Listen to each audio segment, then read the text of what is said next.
Assalamualaikum warahmatullahi wabarakatuh.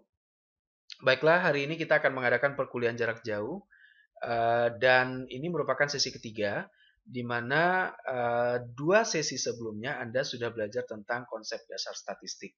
Di sana Anda sudah membahas tentang eh, konsep dasar variabel, kemudian ada membahas tentang data, kemudian skala ukur variabel, kemudian cara menyusun instrumen, sampai kepada bagaimana cara kita mengumpulkan data. Nah, itu merupakan bagian-bagian atau part-part dari serangkaian kegiatan statistik. Nah, pada hari ini kita akan membahas temanya tentang penyajian data. Penyajian data ini juga merupakan kelanjutan dari tahapan kegiatan statistik yang akan kita lakukan. Oke. Nah, dalam penyajian data ini tentunya data-data yang kemarin sudah Anda kumpulkan itu kan dalam bentuk kuesioner. Ada yang bentuknya hard copy atau juga ada dalam bentuk yang soft copy gitu ya. Seperti Google Form dan segala macamnya. Nah, data-data yang sudah Anda kumpulkan tadi itu kan berisikan informasi-informasi yang akan disajikan sebagai hasil temuan atau hasil penelitian Anda.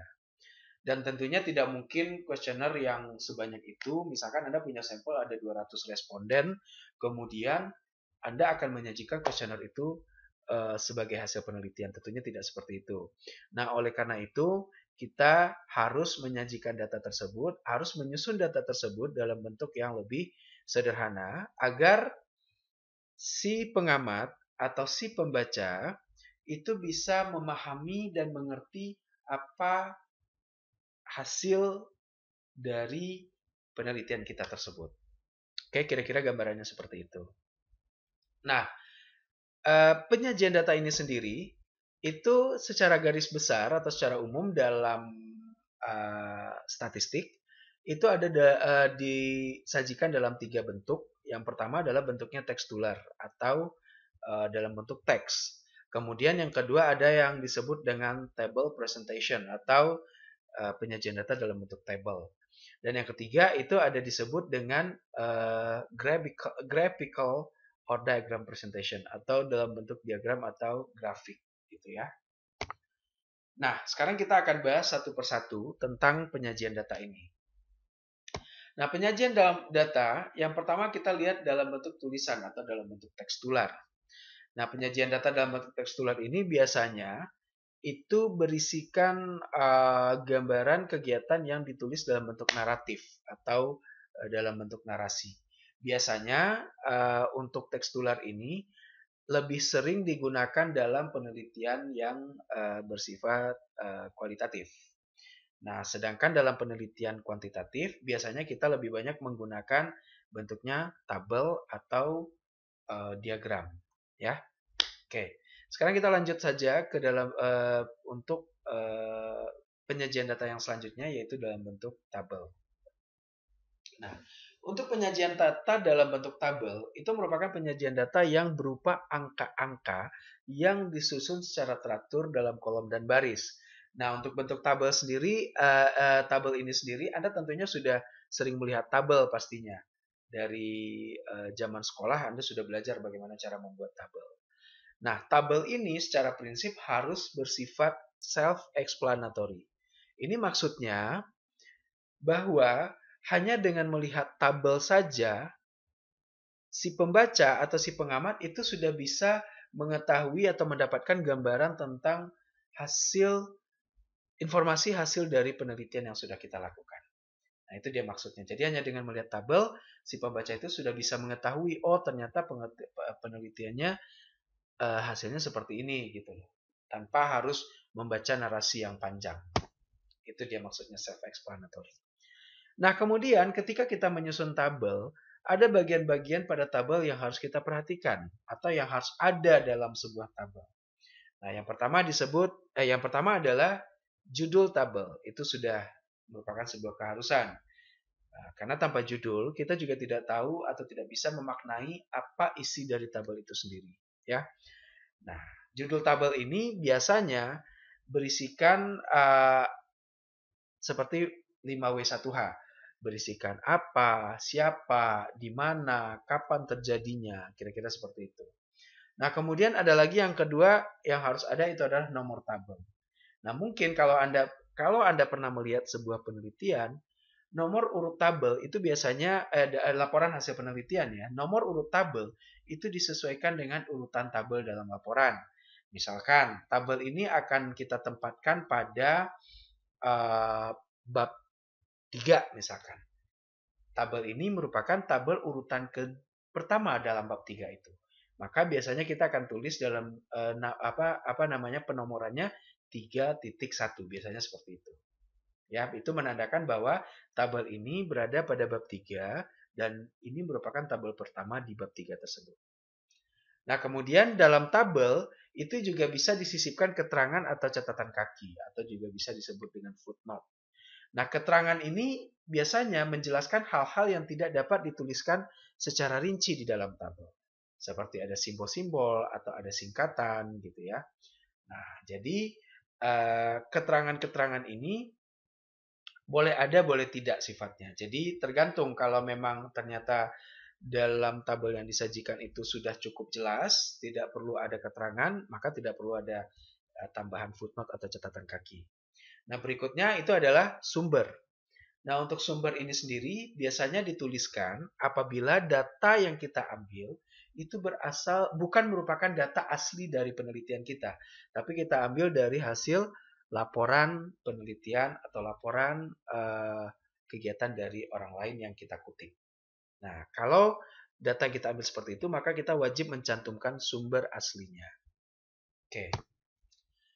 Nah, setelah itu kita akan masuk kepada macam-macam tabel. Nah, pada prinsipnya tabel ini dalam statistik ada 3 macam atau 3 bentuk tabel.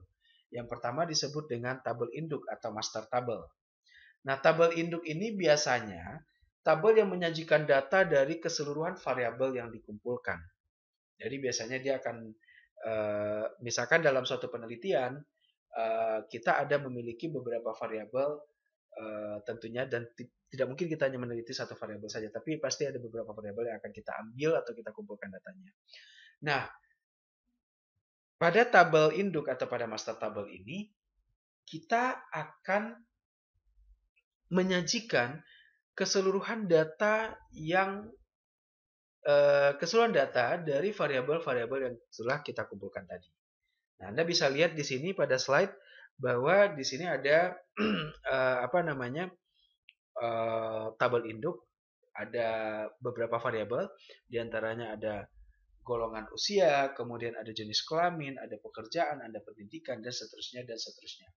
Nah, semua variabel ini akan disatukan dalam satu tabel besar yang disebut dengan tabel induk. Biasanya tabel induk ini tidak ditempatkan di badan laporan, tapi biasanya ditempatkan pada bagian lampiran. Nah, berikutnya ada lagi yang disebut dengan namanya tabel teks atau tabel rinci atau tabel kerja. Nah, biasanya tabel rinci ini itu hanya menggambarkan satu atau beberapa variabel yang dijelaskan lebih rinci. Biasanya biasanya tabel rinci ini dipakai untuk mengadakan pembahasan lebih mendalam terhadap hasil penelitian dengan mengadakan perbandingan antar variabel. Tabel rinci ini biasanya disisipkan dalam teks penulisan laporan sesuai dengan topik bahasan. Jadi misalkan kita sedang membahas tentang distribusi penyakit menular menurut jenis kelamin misalkan. Nah, maka kita bisa menggunakan tabel rinci untuk menjelaskannya. Oke.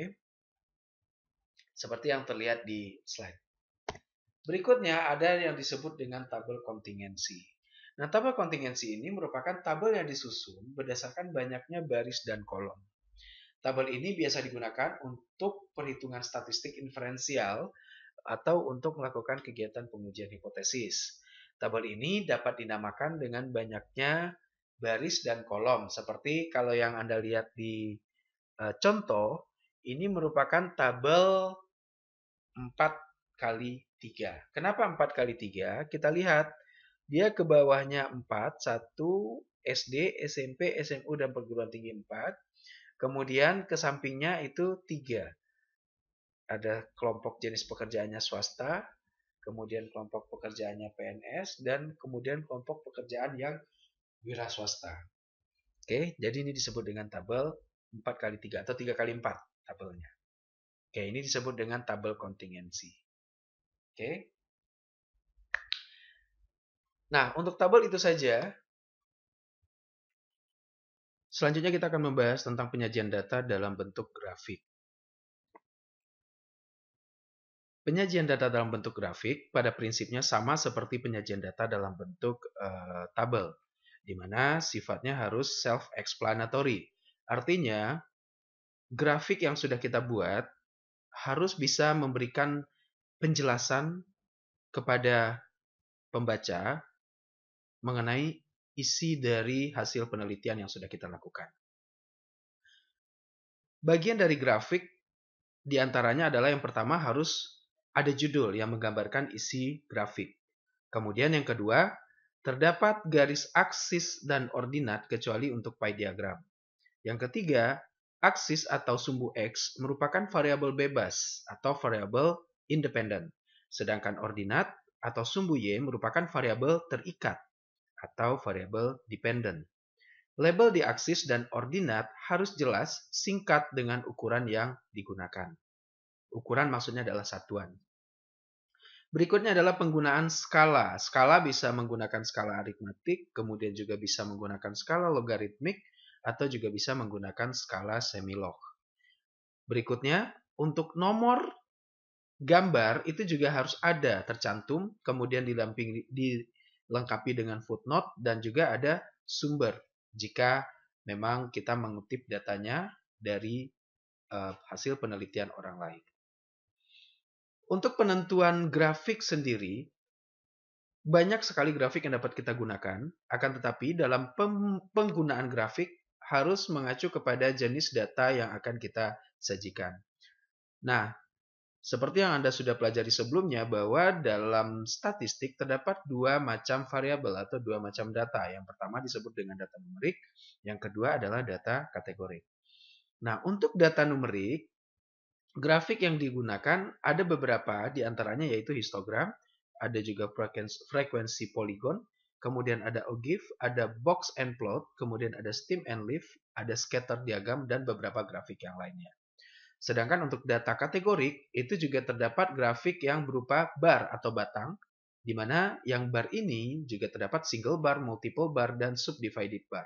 Di samping itu juga ada Pareto chart, kemudian juga ada pie diagram, ada line diagram, ada pictogram, dan ada map graph atau diagram peta.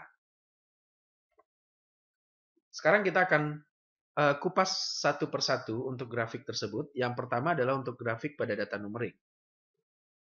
Histogram. Histogram merupakan grafik batang yang disusun secara beraturan dan berhimpitan antara satu dengan yang lainnya tanpa ruang antara.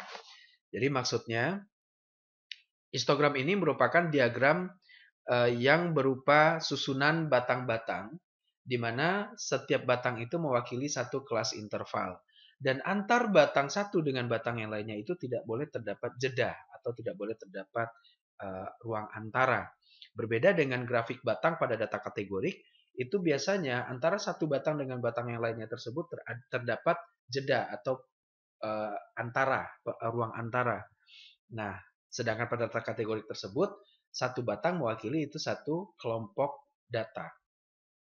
Kemudian yang kedua, histogram ini biasanya digunakan untuk menggambarkan distribusi frekuensi dari data kontinu. Data kontinu Anda sudah tahu ya, data kontinu adalah data yang terdiri dari desimal, jadi datanya bukan berupa bilangan bulat.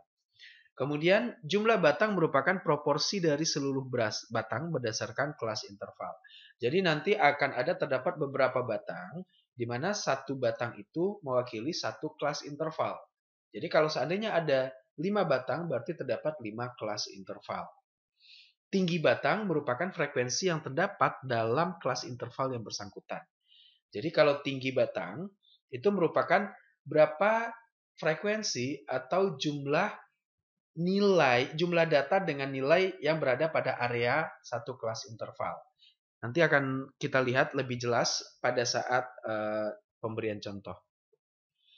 Nah, berikut kita lihat cara membuat diagram histogram. Untuk membuat diagram histogram ini, terlebih dahulu kita harus menentukan jangkauan atau range dari data menggunakan rumus J sama dengan XM dikurang XN. XM adalah nilai tertinggi pada satu deret data. Sedangkan XN adalah nilai terendah dari satu deret data. Contohnya bagaimana? Contohnya, distribusi kita sudah mengumpulkan data tinggi badan mahasiswa di kelas 2A, misalkan. Dari distribusi tinggi badan mahasiswa kelas 2A, kita peroleh 33 orang. Tinggal kita ambil sampel sebanyak 33 orang mahasiswa, dan diperoleh nilai tertinggi atau mahasiswa yang memiliki tinggi badan tertinggi adalah di angka 175. Sedangkan nilai mahasiswa dengan nilai tinggi badan mahasiswa yang terendah adalah 155. Nah, range adalah selisih antara nilai tertinggi dengan nilai terendah. Berarti selisih antara 175 dikurang dengan 155. Berarti jangkauannya adalah 20 atau range-nya 20. Kemudian tentukan banyak kelas interval dengan rumus Sturges. Nah, banyaknya kelas interval tadi sudah kita jelaskan di awal dengan rumus K sama dengan 1 ditambah 3,3 log N. K sama dengan banyaknya kelas interval dan N adalah jumlah data. Banyak kelas interval itu harus bilangan bulat positif. Jika hasilnya desimal, harus dibulatkan. Bagaimana cara pembulatannya? Yaitu apabila nilai K yang dihasilkan kecil dari 0,05, maka dibulatkan ke bawah. Sedangkan apabila nilai K-nya besar atau sama dengan 0,5, maka dibulatkan ke atas.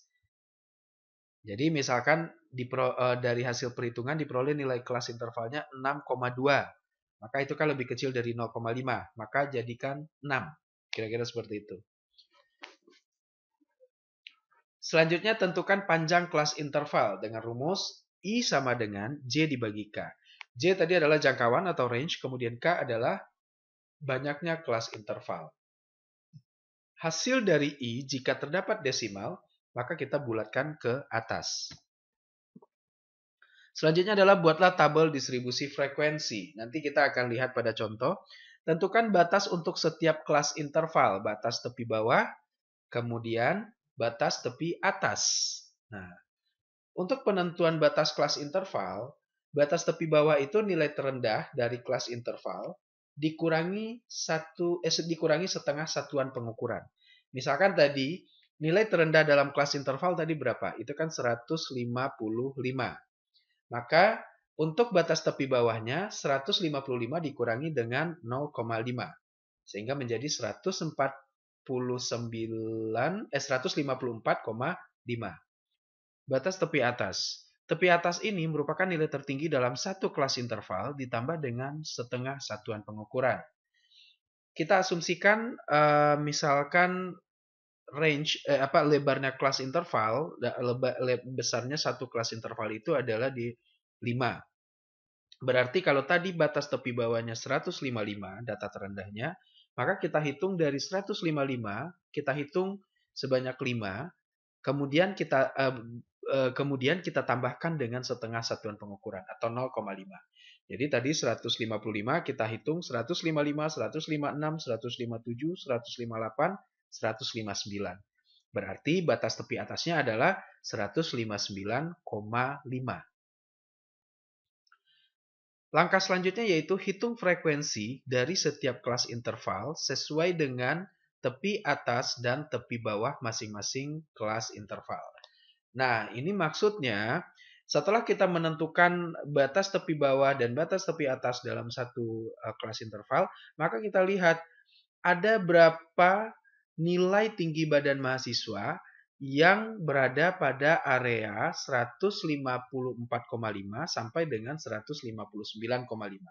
Jadi kita hitung secara manual. Jadi kita lihat, kita urut data tersebut, kemudian kita lihat berapa nilai tinggi badan yang berada pada area tersebut. Maka itu yang akan menjadi frekuensi atau tinggi dari batang histogram kita nantinya. Kemudian sumbu Y merupakan frekuensi atau jumlah nilai yang berada pada suatu area kelas interval, sedangkan sumbu X itu menyatakan kelas interval dari data kontinu. Nah, sekarang kita masuk ke contoh untuk bisa lebih memahami bagaimana proses pembentukan grafik histogram. Dari hasil penelitian diketahui data berat badan dalam kilogram 30 orang siswa adalah sebagai berikut. Ini datanya diambil secara acak 35 orang, maka diperolehlah data seperti yang Anda lihat pada layar. Kemudian instruksinya sajikan data tersebut dalam bentuk distribusi frekuensi. Berarti kita akan membentuk diagram histogram. Langkah pertama yang harus kita lakukan adalah tentukan jangkauan atau range-nya. Kita lihat datanya, kita harus mencari nilai tertinggi. Kita perhatikan di sini nilai tertinggi adalah 74. Kemudian kita juga harus cari berapa nilai terendah pada data. Kalau kita lihat di sini nilai terendahnya adalah 16 ya. Ada di angka 16. Nah, berarti range dari data adalah 74 dikurang 16 sama dengan 58. Nah, langkah kedua adalah tentukan banyaknya kelas interval. Kelas interval atau dilambangkan dengan K, tadi rumusnya adalah 1 ditambah 3,3 log N. Sama dengan 1 ditambah 3,3 log 35. Karena jumlah data di sini adalah 35 orang siswa. Diperoleh hasil 6,095.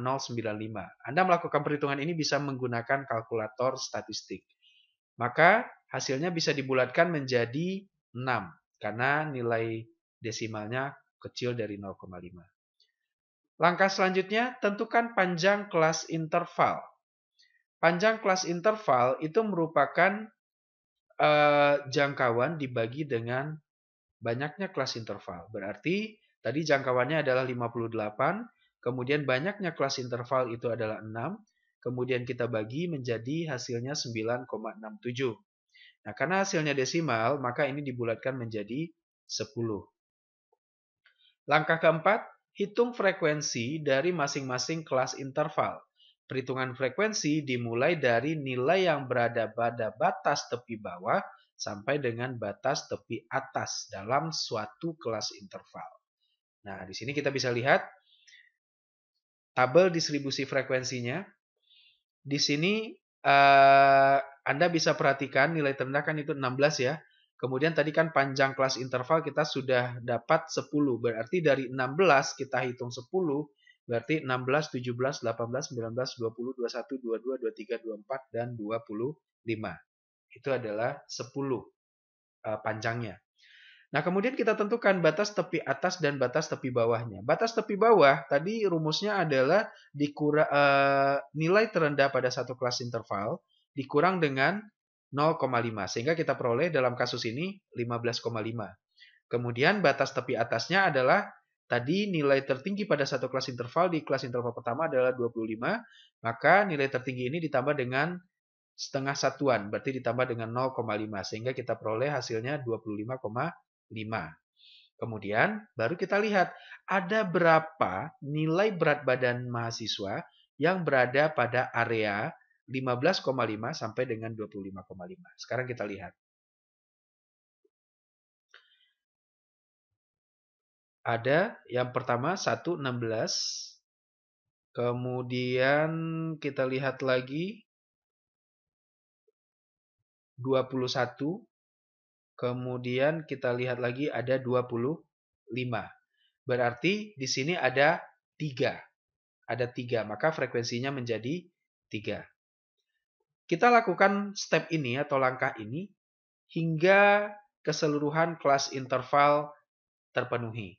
Jadi kalau Anda perhatikan, tadi kita tentukan nilai K. K-nya kan menjadi 6 bagian ya. Tentukan banyaknya kelas interval. Banyak kelas interval adalah 6. Kita hitung 1, 2, 3, 4, 5, 6. Ini merupakan banyaknya kelas interval. Dengan jumlah total data 35. Ya. Kemudian setelah kita dapatkan distribusi frekuensinya, maka langkah selanjutnya barulah kita membuat grafik histogram. Ini adalah grafik histogram yang sudah dibuat berdasarkan data dari distribusi frekuensi tadi. Kalau Anda perhatikan pada grafik histogramnya, kita lihat pada sumbu Y, pada sumbu Y ini menunjukkan frekuensi atau jumlah data pada masing-masing kelas interval. Sedangkan pada sumbu X itu menunjukkan deret data dari berat badan. Anda lihat di sini, ini batas tepi bawahnya 15,5, batas tepi atas untuk satu kelas interval adalah 25,5. Kemudian ini yang berikutnya 35,5, dari 25,5 ini lanjut ke 35,5 dan seterusnya sampai kelas interval yang terakhir. Kemudian Anda lihat kalau kita perhatikan di sini untuk kelas interval pertama yang terendah itu frekuensinya 3. Kita lihat di sini frekuensinya ada di 3. Kemudian kelas interval berikutnya 16 sampai dengan 35 itu frekuensinya 5. Sekarang kita perhatikan di sini frekuensinya 5. Dan seterusnya yang ketiga, kelas interval ketiga itu 35,5 sampai dengan 45,5 frekuensinya 9. Kita lihat di sini 9. Dan seterusnya sampai dengan kelas interval terakhir. Jadi kira-kira seperti itulah cara atau langkah-langkah dalam menyusun grafik histogram. Selanjutnya kita masuk ke frekuensi poligon. Frekuensi poligon. Penyajian data untuk frekuensi poligon hampir sama dengan histogram. Pada prinsipnya sama, hanya saja pada histogram itu yang ditampilkan adalah batang-batang yang melambangkan kelas interval dan frekuensi pada masing-masing kelas interval. Sedangkan dalam frekuensi poligon, untuk melihat datanya, maka kita harus mencari titik tengah dari masing-masing kelas interval yang akan ditempatkan pada puncak masing-masing kelas interval tadi. Jadi dengan cara menambahkan batas tepi bawah dengan batas tepi atas kemudian dibagi 2. Kemudian kita tandai titiknya pada bagian atas dari masing-masing kelas interval atau di puncak balok masing-masing kelas interval. Nah, selanjutnya tujuannya untuk frekuensi poligon ini digunakan apabila kita ingin membandingkan dua data. Jadi sebagai contoh tadi kan ada distribusi frekuensi berat badan pada kelas 2A. Kemudian kita ingin membandingkan dengan distribusi frekuensi berat badan pada kelas 2B. Sehingga dengan kita memiliki dengan menggunakan frekuensi poligon tadi, kita bisa menghimpit garis-garis poligon tadi sehingga akan terlihat bagaimana perbandingan antara kedua berat badan mahasiswa di kedua kelas. Nah, seperti inilah kira-kira gambar dari frekuensi poligon. Kebetulan ini contohnya hanya yang satu data berat badan saja. Ini contoh sama mengambil dari contoh yang di kelas 2A tadi ya. Kita lihat di sini antara 15,5 sampai dengan 25,5, maka kita peroleh nilai tengahnya di area sini dan kita berikan titik pada puncaknya. Kemudian selanjutnya dari 25,5 sampai dengan 35,5 juga seperti itu, kita berikan titik puncak di tengahnya dan seterusnya sampai dengan kelas interval yang terakhir. Kemudian baru kita menghubungkan masing-masing titik tengah dari setiap kelas interval tadi. Sehingga dia membentuk sebuah kurva. Diagram selanjutnya adalah box and plot. Diagram box and plot ini biasanya digunakan untuk menyajikan data numerik. Dan khususnya ini biasa dipakai untuk menentukan atau untuk mengetahui apakah sebuah data numerik itu berdistribusi normal atau tidak. Nah, tujuannya dengan mengetahui data berdistribusi normal atau tidak, itu akan menentukan jenis uji statistik apa yang paling tepat untuk digunakan. Jika dia berdistribusi normal, maka kita menggunakan statistik parametrik. Sedangkan jika data tidak berdistribusi normal, maka dia menggunakan statistik non-parametrik. Nanti kita akan pelajari pada sesi selanjutnya. Nah, pembuatan diagram box and plot ini biasanya menggunakan software tertentu seperti Excel atau juga bisa menggunakan software SPSS dan yang lainnya juga. Oke, sekarang kita akan lihat gambar dari diagram box and plot. Ini salah satu contoh diagram box and plot. Kalau Anda perhatikan di sini, secara sederhana kita mungkin bisa melihat sekilas mirip dengan jarum suntik ya. Nah, sekarang kita akan bahas apa saja sih bagian-bagian yang ada pada diagram box and plot ini dan bagaimana nanti cara kita membaca diagram tersebut. Oke, kita lihat bagian pertama. Di sini terdapat bagian utama yang terdiri dari kotak segi 4 persegi panjang ya. Di mana ini terdiri dari 3 bagian. Bagian pertama disebut dengan Q1 atau kuartil terendah atau kuartil pertama atau garis bawah box, lower quartile. Nah, kemudian di atasnya ini terdapat Q2 yaitu kuartil kedua atau kuartil di mana terdapat garis median. Garis median ini adalah garis yang membagi data menjadi dua bagian yang sama banyak. Nah, biasanya di Q2 ini 50% data yang lebih kecil itu berada pada area Q2. Kemudian yang di bagian garis atas ini adalah garis Q3 atau kuartil ketiga atau upper quartile. Nah, di upper quartile atau di Q3 ini, maka dapat diketahui atau dapat dilihat bahwa 75% data berada pada area ini. Jadi kita melihat areanya dari sini sampai ke garis yang di bawah ini. Berarti 75% data ada pada bagian ini. Nah, setelah itu juga terdapat bagian yang namanya EQR atau Inner Quartile Range. Nah, Inner Quartile Range ini adalah bagian yang berada pada area ini. Area antara Q3 sampai dengan Q1. Jadi rumus Inner Quartile Range ini adalah upper quartile atau Q3 dikurang dengan lower quartile atau Q1. Nah, area EQR ini adalah area di mana sebahagian besar data berada pada area ini. Semakin panjang IQR, maka semakin bervariasi nilai dari data tersebut. Sedangkan semakin kecil IQR-nya, itu akan semakin menunjukkan variasi datanya tidak menyebar. Ini contoh yang pendek IQR-nya, ini contoh yang panjang IQR-nya. Ya. Selanjutnya, di bagian bawah ini terdapat seperti garis panjang ke bawah. Ini disebut dengan garis whiskers bawah. Nah, garis whiskers bawah ini adalah nilai yang lebih rendah dari kumpulan data pada IQR. Nah, kemudian di bagian atasnya juga terdapat garis whisker atas. Nah, garis whisker atas ini adalah nilai yang lebih tinggi dari kumpulan data yang ada pada IQR ini. Jadi misalkan area di Q3 ini seperti data distribusi tinggi badan. Area yang berada di Q3 ini adalah di angka 165, sedangkan di Q1 misalkan 155. Maka area yang berada di sini adalah yang tinggi badannya di atas 165. Biasanya jumlahnya tidak terlalu banyak. Begitu juga ke bawah, ini berarti area yang berada nilai dari tinggi badan yang berada di bawah 155. Biasanya ini juga tidak terlalu banyak. Maka area yang paling banyak itu nilai tinggi badan yang berada pada area 155 sampai dengan 165.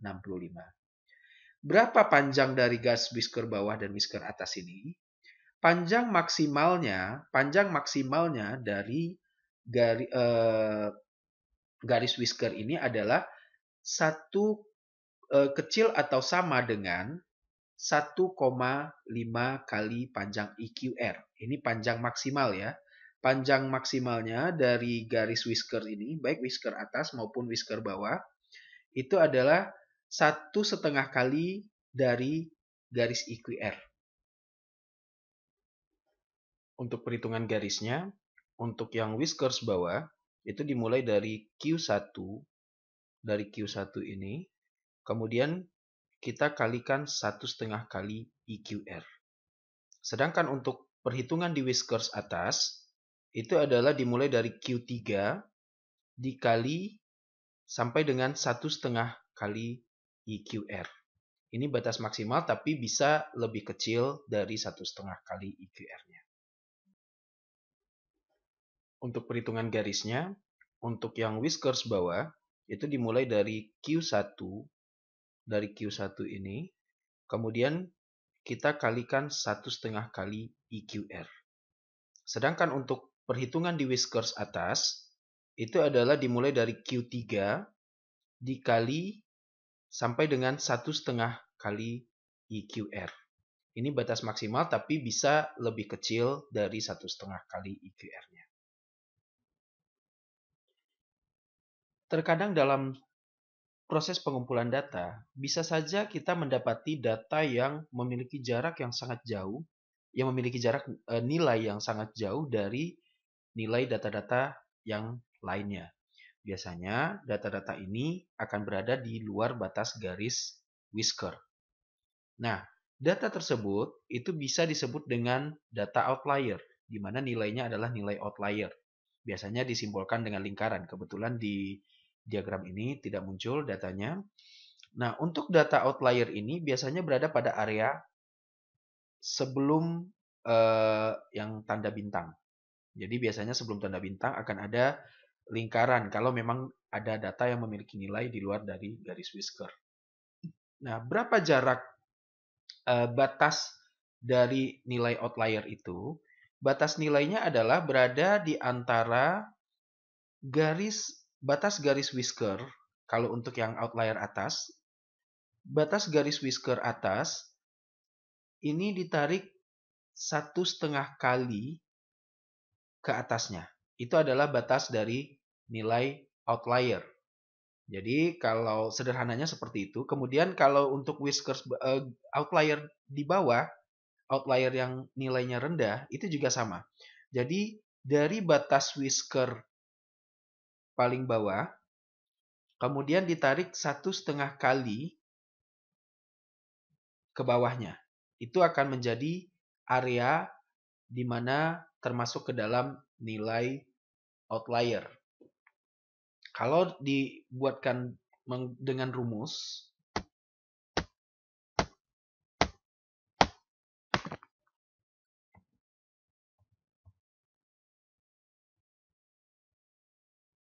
nah kalau kita buatkan dengan rumus, maka rumusnya kira-kira batas nilai outlier atas adalah Q3 ditambah 1,5 kali IQR. Ini adalah batas garis whisker. Lebih kecil dari outlier atas, dan outlier atas lebih kecil atau sama dengan Q3 ditambah 3 kali IQR. Nah, kemudian untuk batas nilai outlier bawah itu adalah Q1 dikurang 1,5 kali IQR. Kemudian ini merupakan batas nilai garis whisker bawah. Kemudian lebih besar dari outlier bawah. Kemudian outlier bawah lebih besar atau sama dengan Q1 dikurang 3 kali IQR. Jadi itu dia rumus matematisnya. Sekarang kita lihat kembali ke gambar. Nah, kalau kita lihat tadi rumus yang pertama adalah batas nilai outlier atas. Q3 kan di sini ya. Ditambah 1,5 kali IQR. Ini ditambah 1,5 kali IQR berarti ini batas garis whisker. Tadi seperti yang saya sudah sampaikan. Lebih kecil dari outlier atas, berarti outlier atas lebih besar dari Q3 ditambah 1,5 kali IQR tadi. Kemudian batasnya sampai dengan outlier atas ini kecil atau sama dengan Q3 ditambah 3 kali IQR. Maksudnya Q3 ditambah 3 kali IQR berarti dimulai dari sini, kita tarik garis sampai 3 kali IQR. Itu maksudnya. Nah, berarti kalau yang lebih sederhananya ya tadi itu dia adalah 1,5 kali garis IQR itu secara sederhana. Tapi kalau rumus kompleksnya seperti yang ada di slide barusan. Begitu juga untuk outlier bawah. Outlier bawah tadi kan ada Q1, ini Q1 dikurang 1,5 kali IQR, berarti dikurang ke bawah ya. Dikurang 1,5 kali IQR, ini lebih besar dari outlier bawah, berarti ini batasnya. Outlier bawah ke bawah. Kemudian outlier bawah ini batasnya lebih besar atau sama dengan Q1 dikurang 3 kali IQR. Berarti Q1-nya dikurang 3 kali IQR. Itu batasnya. Berarti sederhananya dari batas whisker bawah ini dikurang 1,5 kali IQR. Nah, itu dia akan mendapatkan batas dari nilai outlier. Nah, bagaimana dengan nilai yang ternyata dia berada di luar dari outlier? Nah, maka untuk nilai yang berada di luar dari outlier itu dia biasanya disebut dengan angka ekstrim. Biasanya dia akan disimbolkan dengan tanda bintang. Nah, kemudian di sini ada tanda bintang, ada angkanya 28. Berarti di sini yang menjadi angka ekstrimnya adalah nilai ekstrimnya adalah 28. Kalau kita lihat pada data, nanti akan muncul data yang terendah itu di angka 28. Biasanya nilai outlier dan nilai ekstrim ini akan membuat data menjadi berdistribusi tidak normal.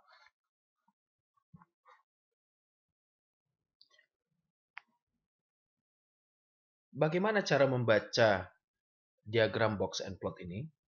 Nah, jika garis median berada tepat di tengah box, kemudian panjang garis whisker atas dan whisker bawah sama, dan tidak terdapat outlier atau nilai ekstrim, maka dapat disimpulkan bahwa data berdistribusi normal.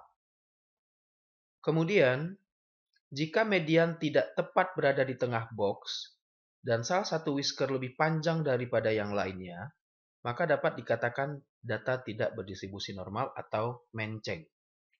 Nah, apabila outlier atau nilai ekstrim yang disertai dengan garis whisker atas yang lebih panjang, maka data disebut dengan menceng kanan. Sedangkan apabila terdapat outlier atau nilai ekstrim yang disertai dengan garis whisker bawah yang lebih panjang, maka dapat disimpulkan data menceng kiri. Begitu cara membaca diagram box and plot. Selanjutnya kita akan membahas scatter diagram. Scatter diagram ini digunakan untuk menggambarkan hubungan dua variabel numerik, di mana sumbu X menggambarkan variabel independen, sedangkan sumbu Y itu menggambarkan variabel dependen. Nah, ini dia grafik dari contoh dari scatter diagram. Nah, pada scatter diagram ini, kalau kita lihat di sini dia menghubungkan antara berat badan dan tinggi badan, di mana kedua-dua variabel tersebut adalah data numerik. Kita lihat, jika garis korelasi membentuk garis lurus, maka korelasi linearnya sama dengan 0. Artinya membentuk garis lurus itu, hubungan antara kedua variabel ini, titik-titik yang dihubungkan oleh variabel ini membentuk garis lurus entah ke samping atau garis lurus entah dari atas ke bawah atau bawah ke atas, maka itu sama dengan korelasi 0 atau tidak ada hubungan. Kemudian apabila garis linear itu bergerak dari kiri bawah ke kanan atas, ini kiri bawah, dia bergerak ke kanan atas, ini dapat dikatakan korelasi positif. Artinya, kenaikan satu variabel diikuti dengan kenaikan data pada variabel lainnya. Kalau kita perhatikan di sini, variabel pertama berat badannya adalah 150, tinggi badannya adalah 150, berat badannya 40. Kemudian semakin lama semakin naik. Nah, ini dapat dikatakan memiliki korelasi positif. Dan sebaliknya, apabila kenaikan satu variabel diikuti oleh penurunan nilai dari variabel yang lain, maka dapat dikatakan korelasi negatif. Jadi biasanya dia garis linearnya bergerak dari kiri atas ke kanan bawah. Jadi dari arah sini dia akan bergerak terus turun ke kanan bawah. Maka itu dapat dikatakan korelasi negatif. Kemudian yang berikutnya, apabila tidak terdapat pola, apabila persebaran dari titik-titiknya ini acak, maka dapat dikatakan bahwa tidak memiliki hubungan atau tidak terdapat korelasi. Contoh korelasi positif adalah antara variabel tinggi badan dengan berat badan. Semakin bertambah tinggi badan seseorang, maka akan bertambah juga berat badannya. Sedangkan contoh dari korelasi negatif adalah hubungan antara usia dengan kadar Hb. Semakin bertambah usia seseorang, maka akan semakin rendah kadar Hb-nya. Baiklah, sekarang kita akan masuk ke materi selanjutnya, yaitu tentang grafik untuk data kategorik. Yang pertama adalah grafik batang atau bar. Grafik batang atau bar ini biasanya digunakan untuk menggambarkan proporsi masing-masing kelompok atau variabel. Biasanya, kalau di sini kalau kita lihat contohnya adalah kelompok SD, SMP, SMA, dan perguruan tinggi, di mana variabelnya adalah variabel tingkat pendidikan. Nah, grafik ini dapat digambarkan secara tegak, ini modelnya tegak, atau juga bisa digambarkan secara melintang. Melintang berarti ke sini ya, dari kiri ke kanan. Nah, kemudian lebar setiap batang harus sama. Jadi lebar setiap batang pada setiap bagian harus sama, agar tidak menimbulkan interpretasi yang salah. Kemudian, penggambaran batang harus dimulai dari titik 0, dari yang paling bawah. Di antara dua batang, terdapat ruang antara, di mana lebar ruang antara yang satu dengan yang lainnya juga tidak boleh berbeda atau harus sama. Berikutnya, grafik batang yang disajikan itu untuk membandingkan kategori pada beberapa kelompok sebaiknya dibuat secara proporsional atau persentase. Jadi, penentuan tingginya, tinggi, lebar, dan lain-lainnya harus dibuat secara proporsional sehingga tidak menimbulkan kesalahan dalam interpretasi datanya. Nah, grafik ini sendiri terbagi kepada 3 macam. Yang pertama disebut dengan single bar. Nah, kalau single bar ini grafiknya terdiri dari satu batang. Dia berdiri sendiri masing-masing. Kemudian yang kedua ada multiple bar. Seperti ini contohnya yang multiple bar. Jadi dalam satu bagian itu terdapat 3 batang. Kemudian ini juga 3 batang. Di mana per batangnya ini bisa mewakili 3 kategori. Kemudian yang ketiga adalah subdivided bar. Nah, untuk subdivided bar ini modelnya dibuat dari bawah ke atas, jadi tidak menyamping. Ini sama seperti yang multiple bar, hanya saja kalau multiple bar ini dibuat berdampingan, sedangkan kalau subdivided itu dibuat menumpuk sampai ke atas. Totalnya tetap harus sama, yaitu 100%. Nah, ini adalah contoh dari grafik single bar, kemudian multiple bar, dan ini adalah subdivided bar. Di sini Anda bisa lihat kita bisa membedakannya berdasarkan warna. Kalau untuk yang multiple bar, di sini menggambarkan distribusi penduduk berdasarkan tingkat pendidikan. Pendidikan tinggi digambarkan dengan warna coklat, kemudian yang menengah digambarkan dengan warna biru, sedangkan yang rendah digambarkan dengan warna abu-abu.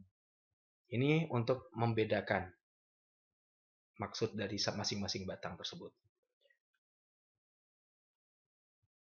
Grafik untuk data kategorik yang selanjutnya adalah Pareto Chart. Pareto Chart ini merupakan sebuah tool yang digunakan dalam manajemen mutu. Biasanya digunakan untuk melakukan analisis pemecahan masalah yang berkaitan dengan pengendalian mutu. Biasa digunakan dalam institusi pelayanan kesehatan. Pareto Chart pada prinsipnya menggunakan diagram batang untuk menggambarkan frekuensi, kemudian dikombinasikan dengan diagram yang berbentuk garis untuk menggambarkan persentase kumulatifnya. Menurut Pareto, teorinya adalah bahwa 80% masalah itu disebabkan oleh 20% penyebab. Nah, sekarang kita lihat contohnya. Contoh pengaplikasian dari Pareto Chart ini. Seorang direktur di rumah sakit A ingin mengetahui penyebab terjadinya penurunan jumlah kunjungan pasien. Untuk itu, yang bersangkutan melakukan survei kepada 100 orang pasien yang berkunjung ke rumah sakit. Responden diminta untuk memilih salah satu jawaban yang diduga menjadi penyebab terjadinya penurunan kunjungan, yaitu variabel dokter yang sering terlambat, kemudian variabel obat yang tidak lengkap, variabel petugas yang tidak ramah, dan yang terakhir adalah lahan parkir yang terbatas. Nah, apa yang harus kita lakukan?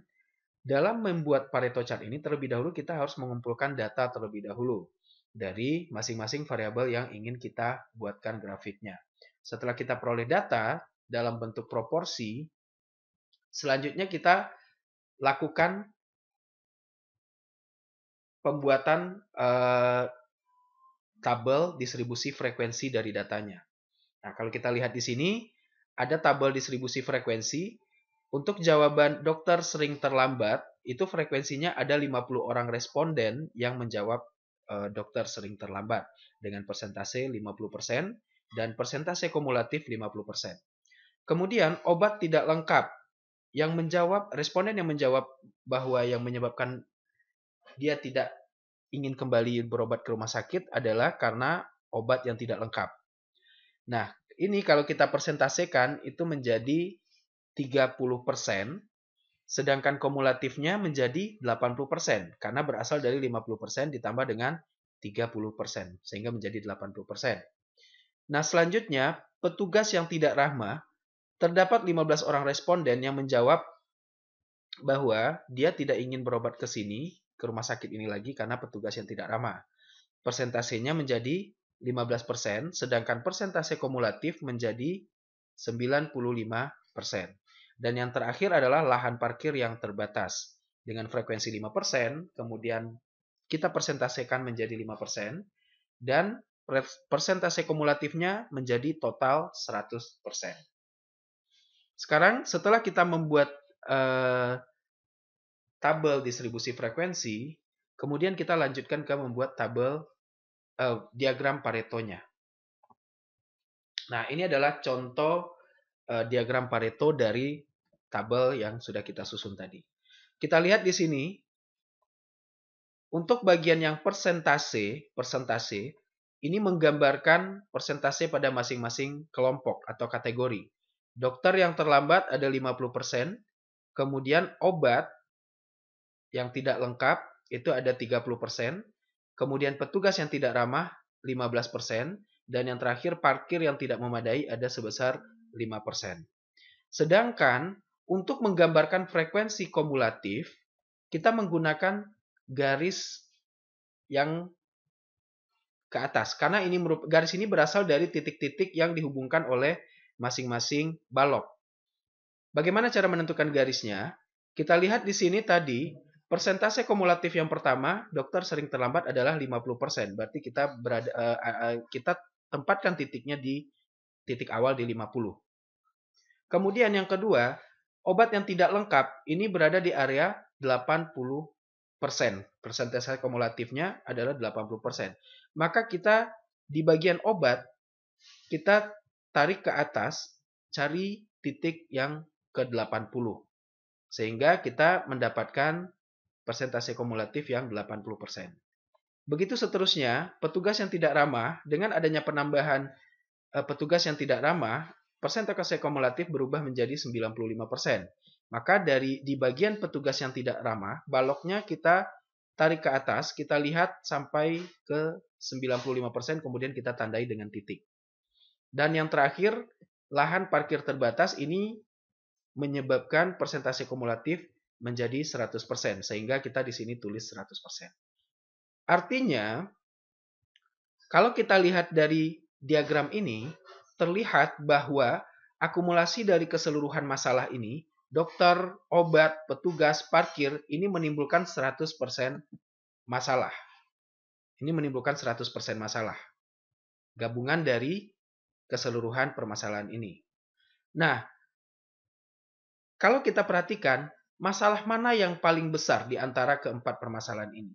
Masalah yang paling besar adalah masalah dokter. Sehingga ketika si manajemen atau si direktur rumah sakit membuat keputusan mana masalah yang harus menjadi skala prioritas, maka si dokter akan memprioritaskan kepada dokter yang sering terlambat. Sehingga dengan diasumsikan dengan memperbaiki kondisi dokter yang sering terlambat atau dengan membuat dokternya datang tepat waktu, maka dipercaya 50% permasalahan itu sudah teratasi. Berikutnya baru kepada obat. Sehingga kalau digabung yang menjadi skala prioritas adalah dokter dan obat, maka 80% permasalahan sudah teratasi yang disebabkan oleh dua faktor ini. Itu yang dimaksud dengan diagram Pareto. Next, selanjutnya adalah pie diagram. Nah, pie diagram adalah salah satu bentuk diagram yang digunakan untuk data kategorik yang disajikan dalam bentuk lingkaran. Nah, setiap kategori yang disajikan jangan terlalu banyak. Jadi kalau di sini sebaiknya antara 4 sampai dengan 6 kategori. Kalau di sini ada 4 kategori saja. Nah, setiap segmen diberi warna yang berbeda. Jadi ini maksud segmen yang pertama, segmen kedua, segmen ketiga, dan segmen keempat. Masing-masing diberikan warna yang berbeda untuk lebih mempertajam perbedaannya. Kemudian, sudut segmennya jangan terlalu kecil agar perbedaan dapat dilihat dengan jelas. Nah, berikutnya, besar setiap segmen harus menggambarkan persentase yang sesuai. Artinya, pembagian porsi-porsi untuk masing segmen ini haruslah betul-betul sesuai dengan persentase yang sebenarnya. Nah, berikutnya, satu lingkaran segmen ini adalah 100% atau 360 derajat. Nah, sekarang pertanyaannya, bagaimana cara mengukur atau menentukan sudut untuk masing-masing proporsi pada tiap-tiap kelompok? Caranya adalah jumlah data atau jumlah porsi data pada satu kelompok dibagi dengan data keseluruhan dikali dengan 360 derajat. Misalkan, di sini ada data 25%. Kita asumsikan misalkan kunjungan pasien berdasarkan jenis penyakit di Rumah Sakit Melati. Di sini kalau kita perhatikan diare itu ada 25%. Kita asumsikan jumlah pasien adalah 100% atau 100 orang. Maka untuk mendapatkan sudut 25% ini adalah 25 dibagi 100 dikali 360 derajat. Maka akan diperoleh nilainya 90 derajat. Selanjutnya kita akan membahas tentang diagram garis atau line diagram. Diagram garis ini biasa digunakan untuk menggambarkan data tren atau data perubahan. Di mana dalam diagram garis salah satu syarat yang harus ada adalah terdapat unsur waktu. Contohnya perkembangan berat badan bayi setiap bulan, atau pertumbuhan penduduk setiap tahun, suhu badan pasien setiap jam, dan sebagainya. Sumbu X menggambarkan waktu pengamatan, sedangkan sumbu Y itu menggambarkan nilai hasil pengamatan dari waktu ke waktu atau dalam waktu-waktu tertentu.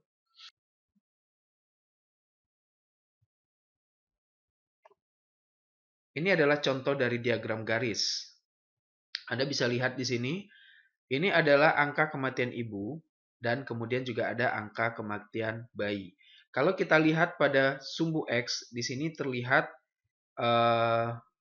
waktu pengambilan data dimulai dari tahun 2010, 2011, 2012, 2013, 2014, dan 2015.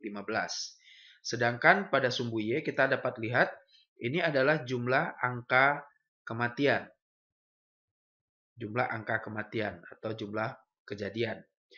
Nah, di sini bisa kita lihat pada tahun 2010 itu angka kematian ibu itu ada di angka 14. Anggaplah per 100, berarti 1400. Kemudian berikutnya di tahun 2011 terjadi penurunan menjadi 1000. Kemudian di tahun berikutnya berada tetap di angka 1000 dan makin ke depan atau makin ke sana, makin mendekati tahun 2015, angkanya semakin menurun. Ini yang dimaksud dengan bagaimana cara kita melihat atau mendeskripsikan data yang melibatkan unsur waktu. Jadi kita dapat lihat trennya terjadi penurunan untuk angka kematian bayi maupun angka kematian ibu.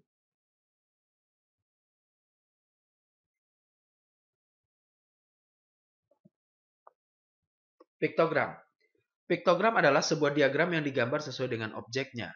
Seperti ketika kita ingin menunjukkan jumlah penduduk di suatu wilayah, maka kita bisa memberikan gambar orang untuk representasinya. Atau ketika kita ingin menyampaikan data tentang jumlah penderita penyakit jantung koroner, maka kita bisa menggunakan gambar hati sebagai representasi dari jumlah penderita penyakit jantung. Nah, ini adalah contoh dari diagram piktogram. Ini diagram piktogram berkaitan dengan jumlah penduduk di suatu wilayah. Kita lihat di tahun 98, jumlah penduduknya adalah 150 orang. Di mana kalau gambar orangnya utuh, itu mewakili 100.000 penduduk. Sehingga ketika gambarnya setengah, hanya sampai pinggang, maka dia mewakili 50.000 orang penduduk. Kira-kira seperti itu. Selanjutnya mapgram atau peta. Grafik ini berupa peta, biasanya dibuat oleh instansi yang mempunyai wilayah kerja seperti puskesmas, desa, atau kecamatan, dan lain-lain. Nah, di grafik ini biasanya digunakan untuk mengetahui hal-hal sebagai berikut, di antaranya batas desa, kemudian lokasi, misalkan lokasi puskesmas, kemudian lokasi kantor desa, lokasi kantor kecamatan, dan tempat-tempat penting lainnya. Kemudian di sini juga bisa menyatakan letak suatu lokasi produksi atau tempat pemukiman penduduk. Kemudian di sini juga melalui diagram peta kita bisa menggambarkan prevalensi penderita penyakit gondok endemik, misalkan di daerah yang berprevalensi tinggi akan digambarkan lebih gelap dibandingkan dengan daerah yang dengan prevalensi sedang, dan sebagainya. Ini adalah contoh dari mapgram atau diagram peta. Kalau kita lihat di sini, Anda bisa perhatikan, di sini diagram peta untuk distribusi jumlah penduduk. Kalau kita perhatikan di sini, jumlah penduduk wanita di sini adalah 100.000, sedangkan jumlah penduduk pria 200.000. Berarti jumlah total penduduk di wilayah ini adalah 300.000 penduduk. Di sini kita juga bisa menambahkan letak puskesmas atau letak pusat kota dan sebagainya. Atau persebaran kawasan-kawasan tertentu seperti kawasan industri, kawasan pemukiman, dan lain-lainnya juga. Jadi kita bisa cantumkan semua di dalam mapgram. Sehingga dengan hanya melihat peta ini, si pembaca sudah bisa mengetahui atau mendapatkan gambaran mengenai karakteristik dari wilayah yang kita buatkan mapgramnya itu tadi. Ya, cukup sudah untuk perkuliahan kali ini. Dan terima kasih atas atensinya. Yang pasti nanti setelah ini akan ada tugas yang akan saya berikan kepada Anda melalui WhatsApp. Dan harap baca kembali atau dipelajari kembali dengan baik, dan apabila ada pertanyaan apabila ada materi yang masih kurang jelas, Anda bisa menanyakan kembali ke saya melalui pesan WhatsApp atau Telegram dan sebagainya. Baik, itu saja dari saya. Terima kasih. Assalamualaikum warahmatullahi wabarakatuh.